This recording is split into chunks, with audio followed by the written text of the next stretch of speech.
Bonjour tout le monde. Notre cours d'aujourd'hui est le vocabulaire. Nous allons voir ensemble les préfixes et les suffixes. Vous êtes prêts? Alors, on commence par la première partie, c'est définir ce qu'est un préfixe. Voyons les exemples suivants. Je prends le préfixe mâle. Je le rajoute au radical honnête, puis j'obtiens un mot dérivé qui est malhonnête. Alors je peux dire que malhonnête et honnête font partie de la même famille de mots. Voyons un autre exemple. On prend le préfixe re et le radical faire. Puis, je peux obtenir un nouveau mot dérivé qui est refaire. Dans ce cas-là, je peux dire que faire et refaire sont des mots de la même famille. Pour répondre à cette question, qu'est-ce qu'un préfixe? Le préfixe est une suite de lettres que l'on place devant un mot de base ou un radical. On obtient alors un nouveau mot appelé mot dérivé. On parle alors de la préfixation. Le préfixe modifie le sens du radical. Existe-t-il plusieurs types de préfixes? Bien sûr, ils sont nombreux. Il y a des préfixes qui expriment le contraire, comme un, des et il, comme dans les exemples impossibles, désobéissant, illisible. D'autres préfixes qui expriment la répétition, comme commencer, recommencer, lire, relire. D'autres préfixes qui expriment le lieu, comme sur et on, dans les exemples surlignés et enfermés. Certains préfixes expriment la protection, comme le préfixe para, dans les exemples suivants, parachute et parasol. Et certains préfixes expriment le mouvement, comme porter, transporter, jeter, projeter.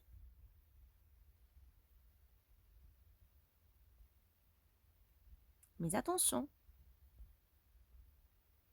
lorsqu'on ajoute un préfixe à un radical, on obtient toujours un mot dérivé de même nature grammaticale que ce radical. Par exemple, je prends le mot pluie, qui est un nom. En lui ajoutant le préfixe para, j'obtiens un mot dérivé parapluie, qui est toujours un nom. Un autre exemple, monter, qui est un verbe. Son mot dérivé est démonter, qui est toujours un verbe. Un troisième exemple, heureux, qui est un adjectif qualificatif. Son mot dérivé est malheureux, en ajoutant le préfixe mal, et qui appartient toujours à la même nature grammaticale, qui est l'adjectif qualificatif. La deuxième partie de la leçon, c'est qu'est-ce qu'un suffixe? Voyons les exemples suivants. Je prends un mot radical, je lui ajoute un suffixe, comme peur, plus UX, j'obtiens le mot peureux. Alors, peur et peureux sont des mots qui appartiennent à la même famille. Voyons un autre exemple. Je prends le radical orange, je lui ajoute un suffixe et j'obtiens le mot orangeade. Orange et orangeade sont des mots qui appartiennent à la même famille de mots. Alors, pour définir ce qu'est un suffixe, le suffixe est une suite de lettres que l'on place à la fin d'un mot de base. On obtient alors un nouveau mot appelé le mot dérivé. On parle ici de la suffixation. Le suffixe aussi modifie le sens du radical. Est-ce qu'il existe plusieurs types de suffixes? Bien sûr, il en existe des milliers, comme le suffixe ment ou ement, par exemple doucement, able ou ible, comme lavable ou lisible, E comme dangereux, âtre comme jaunâtre, on comme dans l'exemple de chaton, le suffixe iste comme garagiste, le suffixe s comme jeunesse, le suffixe tion comme finition, le suffixe âge comme laitage, le suffixe t comme dans l'exemple de beauté, le suffixe heure comme dresseur.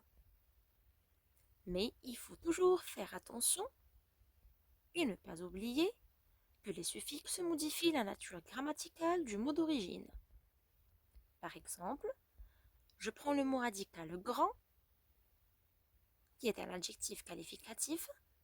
Son mot dérivé est grandeur et qui change carrément de nature grammaticale. Le mot grandeur est un nom commun. Prenons un autre exemple. Élever est un verbe.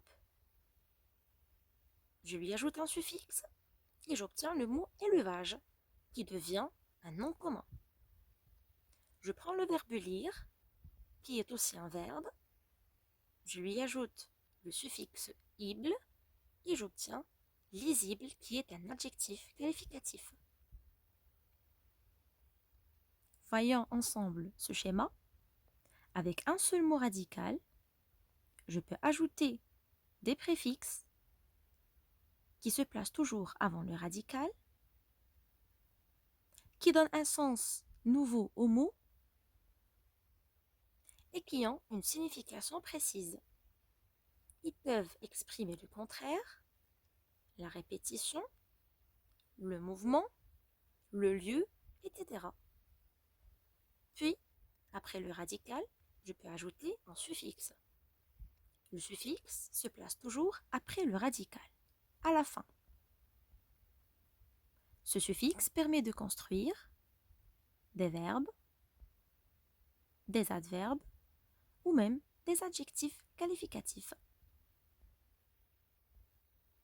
La leçon d'aujourd'hui est terminée. Je vous dis tous à bientôt.